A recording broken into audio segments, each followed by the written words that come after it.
주식의 인싸가 되고 싶다면 공부하라. 오늘 주인공은요, 심우재 교수님과 함께 해볼 텐데요. 교수님, 오늘 공부해볼 주제 무엇이죠?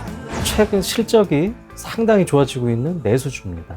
의류, 유통, 네. 그다음에 이제 화장품, 음식료 이런 것들 위주로 설명을 한번 드려볼게요.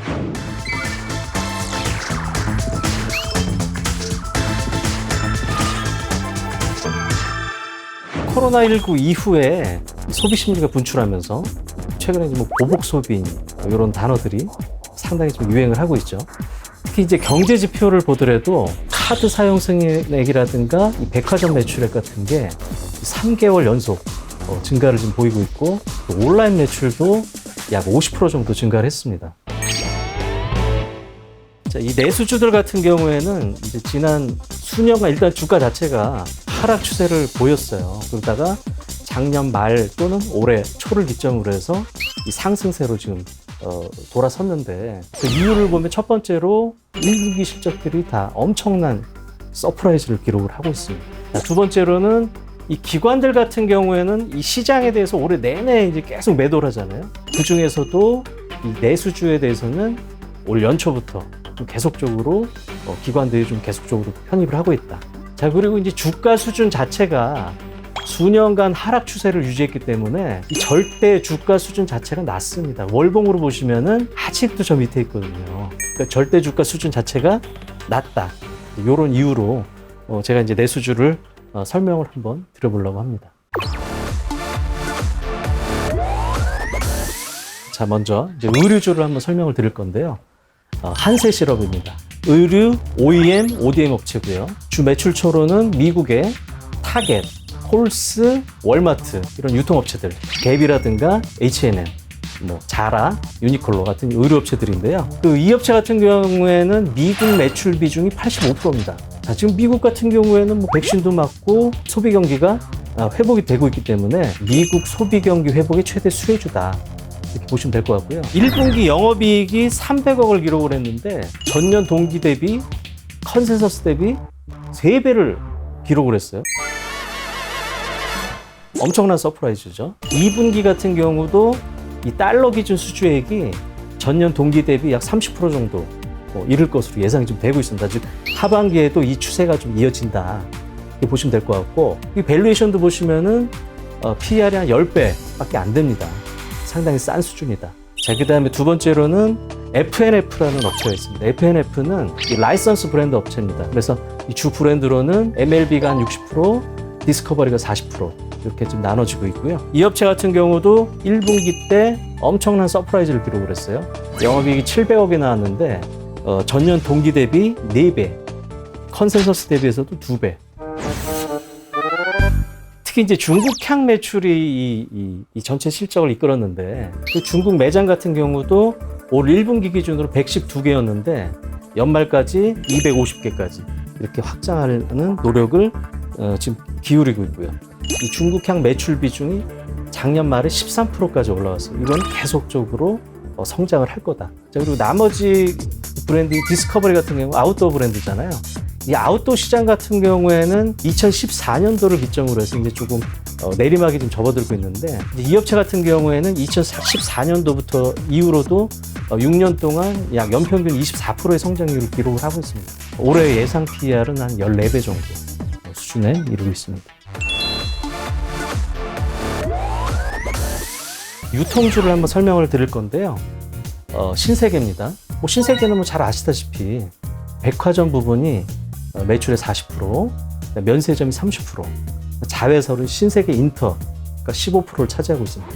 신세계 같은 경우에도 1분기 실적이 1,200억을 기록을 했어요. 특히 이 백화점과 이 면세점 실적은 코로나 이전보다도 더 좋아졌습니다.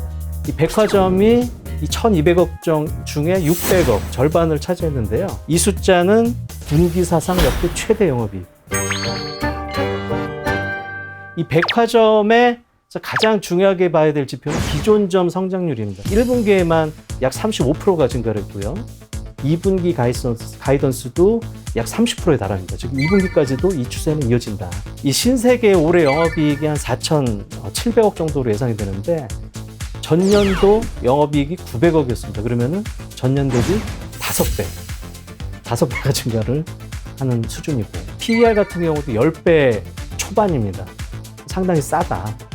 이렇게 좀 보시면 될 것 같아요. 자, 그 다음에 이제 신세계 푸드인데요. 식자재 유통, 그러니까 단체 급식, 그리고 이 신세계 그룹 내 식품을 생산하고 있고요. 그다음 마지막으로 외식 브랜드도 운영을 하고 있고요. 이 업체 같은 경우에는 주가가 2015년도에 고점을 찍고 계속 빠졌어요. 그래서 지금 주가는 올해 좀 반등을 했지만은 그때 대비 아직 반토막이다. 특히 이제 작년 같은 경우에는 아무래도 코로나 때문에 적자 전환을 했었고요. 근데 이 업체 같은 경우에도 1분기 실적이 50억이 나왔습니다. 이 절대 수준 자체는 작지만은 이 컨센서스가 20억이었기 때문에 상당히 비트를 한 거고, 이 적자에서 흑자로 반전을 했다. 분야별로 보면은 이 단체 급식 같은 경우에는 아무래도 작년도에 코로나로 인한 저수입처에 대한 어떤 구조 조정을 해서 비용 절감이 좀 됐습니다. 그러면은 올해 이 삼성전자 같은 이 대형 거래처 수주가 좀 있을 것 같아요, 하반기 때.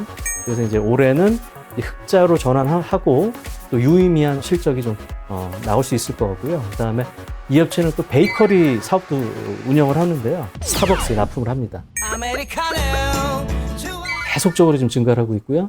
1분기만 해도 전년 동기 대비 20% 매출이 증가를 했고요. 그다음 마지막으로 이 노브랜드 버거 같은 경우에는 가맹점이 지금은 30개입니다. 30개인데 연말까지 한 100개까지 늘릴 것 같아요. 자, 이런 업체들의 특징은 영업 레버리지가 크다. 그러면은 여기서만 영업이익이 100억 정도 늘어날 수 있는 업체다. 자, 그 다음에 이제 화장품주를 설명을 드릴 건데요. 코스맥스입니다. 이 코스맥스 같은 경우에는 이 한국 콜마와 더불어서 대표적인 ODM 업체죠. 국내외 거의 600여 개 브랜드 지금 공급을 하고 있고요. 이 국가별 매출 비중을 보면 한국이 50%, 중국이 30%, 미국이 10%를 차지하고 있는데, 이 업체 같은 경우에도 1분기가 어닝 서프라이즈를 나타냈습니다. 1분기 영업이익이 약 230억이 나왔는데요. 밸류에이션은 올해 기준으로 한 15배 정도 지금 보고 있고요. 특히 이제 중국 법인 매출이 약 50% 정도 증가를 했어요. 이 중국 내 고객사의 탑 20위권 내 업체 중에서 16개가 온라인 고객사고 8개가 신규 고객사입니다. 즉 중국 사업을 상당히 공격적이고 또 유연하게 하고 있다. 특히 이제 중국 법인 같은 경우 올해 예상 영업이익이 650억 정도를 보는데요. 이 숫자도 전년 대비 2.5배가 늘어난 숫자입니다. 자, 그리고 또 다른 포인트는 이제 미국 법인의 턴어라운드 여부인데요. 이 미국 법인 같은 경우에 작년도에 적자가 400억이었어요. 하반기 때는 이제 글로벌 브랜드 업체로부터 장기 공급 계약에는 좀 가시화가 좀 될 것 같아요. 그러면은 이 적자가 140억이 됩니다. 그러면은 여기서만 260억의 이익이 애도이 될 수 있다. 이렇게 지금 보면 될 것 같고요. 일단 최근에 이제 1,400억 정도 유상증자를 했는데 코로나19가 끝나면은 기존보다는 이 색조 화장에 대한 수요가 좀 늘어날 거고 거기에 대한 선제 투자다. 자, 그 다음에 이제 연우라는 업체입니다. 이 연우라는 업체는 화장품 용기 만드는 업체예요. 펌프류, 튜브류 이런 것들 만드는데 국내 1위 업체입니다. 1분기 영업이익 65억이 나왔는데 전년 동기 대비 약 140%, 여기도 또 컨센서스 대비 25% 정도 비트를 했고요. 특히 1분기 역대 최대 실적이다.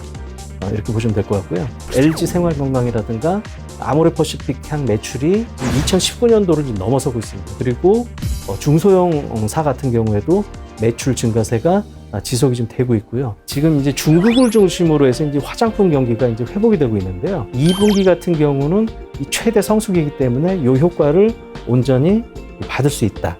이 수출의 비중의 50%를 차지하는 그 미국 쪽에서 하반기에 대형 바이어향 수주가 좀 기대가 좀 되고 있습니다. 특히 이제 주요 소재에 대해서 친환경 인증을 좀 받았습니다. 요거 좀 이런 게 좀 화두잖아요. 서스틴 베스트로부터 작년에 ESG 등급 성과 등급을 AA를 받았습니다. 올해 예상 PER은 약 15배 수준. 음식료주인데요. 롯데칠성입니다. 음료가 한 70%, 소주, 맥주, 주류가 30% 정도를 차지하고 있는데 롯데칠성도 1분기 영업이익이 상당히 잘 나왔습니다. 320억이 나왔는데 올해 실적 개선 요인은 작년도 이 맥주 부분이 적자였습니다. 그게 턴어라운드 될 거고, 두 번째로는 이 음료 부분의 판가 인상, 이 맥주 부분이 중요한데요. 공장 가동률이 올라가면은 그 레버리지 효과로 상당히 올라가는데 작년도 공장 가동률이 20%밖에 안 됐어요. 80%를 놀린 거죠. 엄청난 적자가 난 건데 요즘 유명한 게 뭐 곰표 밀맥주, 제주 에일 맥주 이런 것들을 OEM을 다 담당을 하거든요. 이제 이런 것들을 OEM으로 돌림으로써 약 35% 정도 가동률이 좀 올라올 것 같아요. 그러면은 올해 약 100억 정도 흑자가 날 것 같아요. 그러면 이 맥주 쪽에서만 약 400억의 이익의 증가분이 생긴다. 그럼 전년도 영업이익이 1000억이었는데 올해 연간으로 한 1600억 정도 나올 것 같습니다. 그래서 올해 예상 PER은 한 15배 정도 보시면 될 것 같고요. 자, 그 다음에 이제 CJ 제일제당이고요. 가공식품, 소재식품, 이 식품이 주 매출이고 잘 모르시는 거는 바이오랑 사료 사업 부분이 있습니다. 이 바이오는 우리가 아는 그 제약바이오가 아니에요. 중국 돼지의 사료에 들어가는 라이신, 아미노산, 그런 사료 첨가제, 그걸 말합니다. 자, 이 업체 같은 경우에도 1분기 영업이익이 서프라이즈를 나타냈습니다. CJ 대한통운이 있기 때문에 그걸 발라내면은 약 3,400억이 나왔는데 이 가공식품 같은 경우에는 최근에 이제 아무래도 간편식 수요가 상당히 좀 늘고 있죠. 최근에 이제 곡물가 인상이 됨으로써 이 원가를 판가에 그대로 전가를 시키면 또 이익을 또 얻을 수 있는 거고, 이 바이오 같은 경우는 이 중국 돼지의 사육 두수가 지금 상승 사이클로 접어들고 있고요. 이 사료 같은 경우는 주로 해외 가축 쪽으로 많이 나가는데 이 베트남의 돼지고기 가격 그리고 인도네시아의 이 닭고기 가격 그런 것들이 많이 올라서 1분기 실적이 잘 나왔습니다. 이제 마지막으로 이 신성장 동력으로 PHA라고 있어요. 요거는 바이오 플라스틱. 요 부분도 새롭게 런칭을 했다. 이렇게 보시면 될 것 같고, 특히 중요한 거는 올해 예상 PER이 한 10배. 주로 이제 음식료 업체들이 밸류에이션이 높거든요. 15배에서 20배까지 봤는데 이 대형 음식료 업체치고는 거의 아주 싼 수준이다. 교수님 기잘남이시잖아요. 그럼 기관들은 어느 섹터에 입맛을 좀 다시고 있나요? 최근에 이제 경기 민감주는 좀 파는 추세고요. 이 내수주는 좀 계속적으로 특정 뭐 섹터라기보다는 다 골고루 사는 것 같아요. 저는 그냥 뭐 균등 비중이 될 것 같아요, 사실. 오늘은 내수주 분야에 대해서 알아봤는데요. 방송을 보시다가 심우재 고수님과 함께하고 싶으신 분들은 아래 번호로 전화 문의 주시거나 카카오톡 채널에서 고수회전 심우재를 검색하시고 친구 추가해 주시기 바랍니다.